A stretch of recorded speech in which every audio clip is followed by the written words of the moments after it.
I have been excited about this handheld ever since they announced it many months ago. This is the Neo Pocket Air Mini, and probably the new best budget-friendly Android handheld I have ever reviewed. There's a few reasons I'm excited about it, mainly because it starts at $69, which is absolutely obscene for what this can do and the build quality. And the build quality comes from a company that is renowned for making high-end premium retro handhelds. And they're now jumping in the market with Anbernic, Powkiddy, and Go Retroid. And this is the best budget-friendly handheld I've ever reviewed, and I want to talk to you about it. This is quite obviously an Neo product. It keeps many of their signature design traits, such as the long bar across the shoulders, the oversized Neo button at the bottom right, and the minimal thick D-pad. In the hand, it's a very comfortable device with large grooves on the back for your hands, which allow your index fingers to rest naturally on the oversized shoulder buttons. It feels very much like a modern, thick Game Boy Advance, and almost feels small in the hands due to the 4.2-inch display taking up most of the front real estate.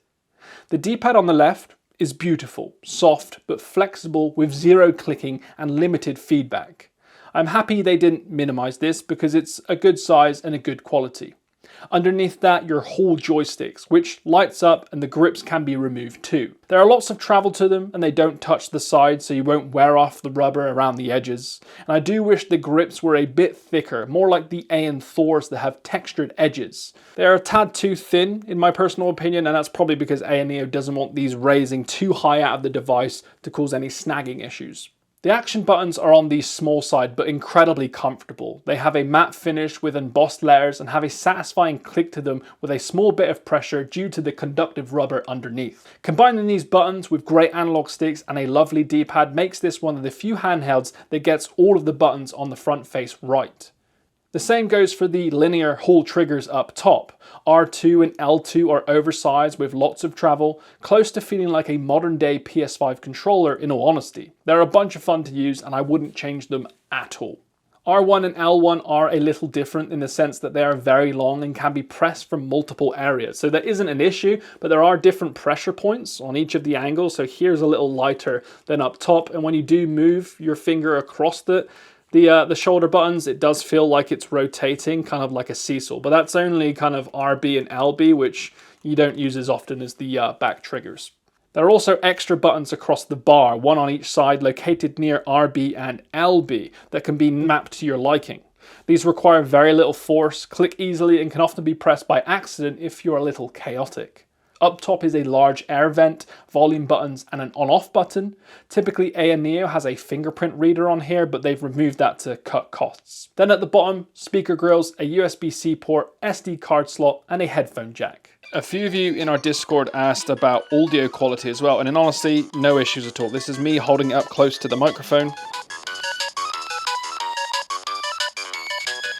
No issues there. And with the press of a button, I can mute this, or I can fine-tune some of the stuff in Android.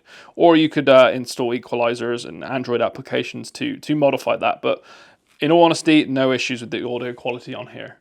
This feels like a premium product, a little weighty and a little on the thick side, with a very comfortable design and button quality that you find on a $250 handheld. And they've paired this with the world's first 4x3 4.2-inch display.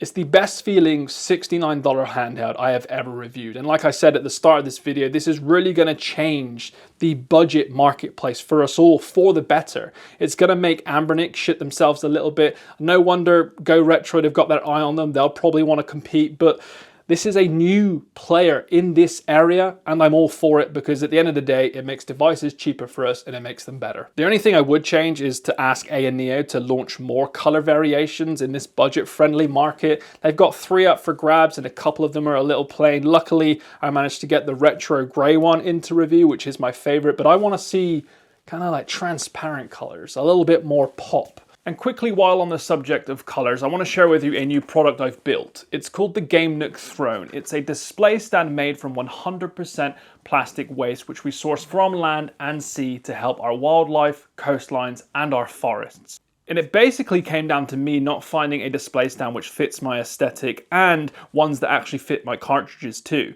So this will fit hundreds of different handhelds, up to 5 cartridges and 4 AA's, so you can have this on display and pick up and go your cartridges and your batteries should you need to. I'll leave the links below for anyone who wants to snag one and support a small business, because at the end of the day, your handhelds deserve better, and so does our planet.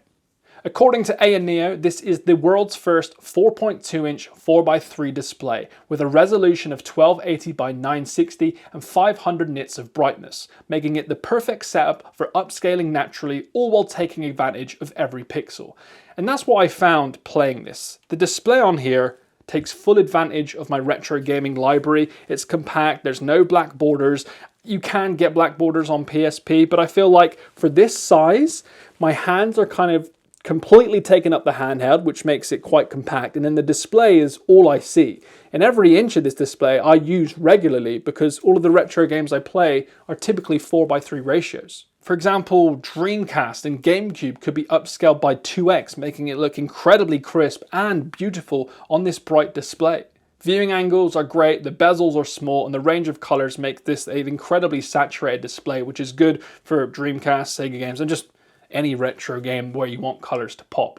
Could it have been better? AMOLED, higher resolution? Of course it could, but we need to remember this is a very budget-friendly device, and the more you pack into this, the higher you're gonna make this cost. So I think this is a great middle ground, and fair play to ANEO for making one of the world's first 4x3 4.2-inch displays. They like doing that. That's a trend of ANEO. They want the world's first in anything, like the ANEO Pocket DS, which was the world's first Android dual screen device.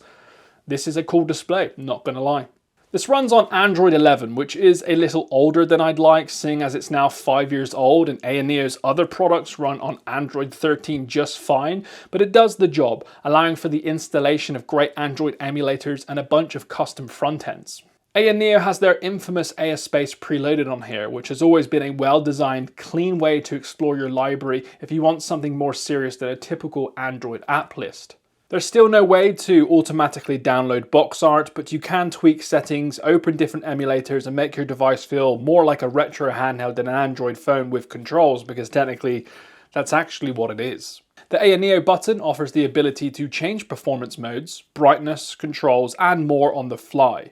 I would have liked to have seen the text be bigger or some custom work here, as it's hard to see some of the text and to press some of the buttons accurately on this small custom display. If you have experience with Android gaming and emulation, this will be a breeze to get used to. However, if you're thinking of giving this to someone who has never experienced Android gaming, it may be quite cumbersome and complicated for them to get the hang of.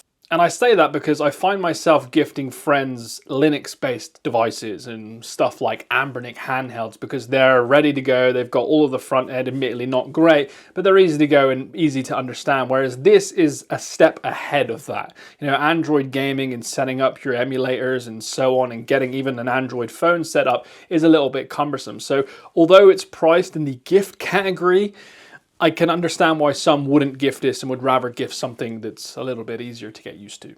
Now, as you know, I like to cut to the chase in the emulation quality part of these videos, and put simply, I know a lot of you are asking, does this emulate PlayStation 2? And not really, which I was a little bit disappointed in, but I was over expecting here for sure. We have to remember this is a $69 device, and PS2 emulation in that area is pretty much non-existent, but you can find a few very, very small PlayStation 2 games that gets to work on here, but overall I'm saying it's a big no. You know, the games that you actually want to play, some of the best PlayStation 2 games ever made, just won't run well on here, which is unfortunate. But I think we were all being greedy there, especially myself. I would love a $70 PlayStation 2 handheld, but we're just not there yet. Maybe in a year or so, possibly. And the same goes for GameCube emulation. There are some GameCube games that work, but 80% don't at a good frame rate. So there is a lot of hoping and crossing your fingers. It's a mixed bag between PlayStation 2 and GameCube. So I'm not going to say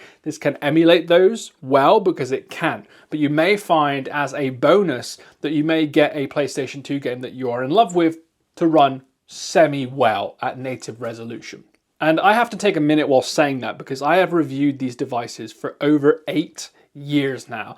And this is the first time we are seeing an affordable device like this become a literal pocket rocket in terms of emulation. We are at that moment in time where we're seeing PlayStation 2 emulation creep into the sub $100 market well. This isn't doing it well, but this is the start of a trend that will come in to this industry within the next couple of years, which excites me. And AYANEO are at the forefront of that, and they're putting pressure on competition to do just that, which is exciting.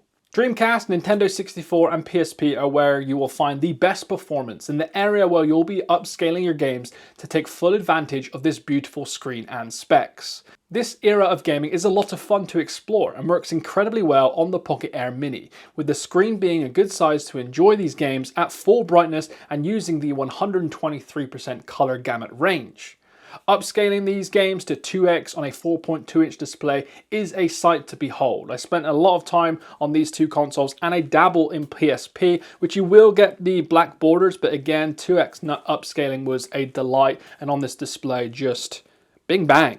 Another selection of consoles I had the pleasure of exploring was PlayStation 1 and Sega Mega Drive games. Again, due to the screen ratios, I could upscale these by 4x to create a fun, crispy, portable PlayStation 1 and Mega Drive experience. Particularly, racing games felt good on here because of the comfortable ergonomics, the smooth analog sticks, and the crispy display. Sega Mega Drive looked incredible, comfortable on the D-pad, and just an all-round great device for these games as well, on top of your Dreamcast or N64 and PSP, as should be. Like, these are obviously going to emulate them well, but again, the screen, the compact controls, the nice D-pad, the large analog sticks just makes it all pleasure to use. And of course, your old consoles like NES, Game Boy, Neo Geo, Game Gear, and so on will work well on here, but they are a little overkill in my opinion, but it's there. And it's the same goes for PlayStation 2 and GameCube. I was finding myself in the mid-retro era playing a lot of games with the 4:3 aspect ratio, but see the PlayStation 2 and GameCube as a sprinkling on top, and the same goes for your Game Boy and so on, because, you know, there's black borders and stuff, and it's a little overkill, and I prefer actually playing them on more portable devices, or even physically on the Model Retro Chromatic or the actual real consoles myself. The battery life is also very reasonable. I was pushing around 6 hours out of a full charge while emulating an array of different consoles. Obviously, if you're going to use this exclusively for the higher end games and manage to find some PS2 games that actually work, you'll find that this creeps closer to the 4-hour mark. But whacking a 4,500 milliamp battery in this itty bitty design is quite impressive, and it's worth it, in my opinion. You know, seeing that in a $69 handheld is still pretty good too. This is one of the best budget-friendly handhelds on the market. AYANEO took the risk, used all of their previous experience designing premium handhelds, and packaged it into a portable shell with high-end buttons, a one-of-a-kind screen, and enough power to get you a sprinkling of PS2 and GameCube emulation. Not much comes close to this in the space, and this will certainly put pressure on Anbernic and Go Retroid to take this market more seriously. There are minor issues for me personally, such as the thickness of this device. It's certainly noticeable around the grips, and when you put it in your pocket, it does look a little weird. So this isn't a thin, pocketable device, in my opinion, which is a shame because it's not far off a Game Boy Advance size, but just the thickness and the analog sticks cause a little bit of awkwardness. I don't put it in my pocket.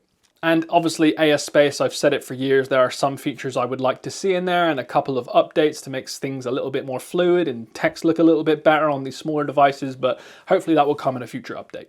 This is a great starter Android handheld for those wanting to experience handheld emulation for an incredibly affordable price, all while experiencing some quality features that we see in $200 handhelds. And looking at this from like a bird's eye view down, back a few years ago, it was Anbernic and Powkiddy owning this area of the market in terms of retro handhelds. Then Go Retroid snuck in to completely kind of eradicate them if you're looking for anything decent over $150. And now AYANEO are creeping in to compete with Go Retroid. And admittedly, there are some great Anbernic devices and some no Powkiddy devices, but this is the first time we're seeing these premium manufacturers come into the market to take a piece of the pie, and they're doing it incredibly well. So well that we can't ignore it. And the AYANEO Pocket Air Mini is remarkable. I'm impressed. I'm happy that A&O have got their fighting gloves on and are coming into the market, because we need that. We all need that. It's getting a little bit boring. We need innovation. We need the really premium build quality to sneak into this price range, and that's what we're seeing. I would have loved PlayStation 2 and GameCube emulation, but that was just too much to ask. But I'll wait a couple of years. Maybe a year and a half at max.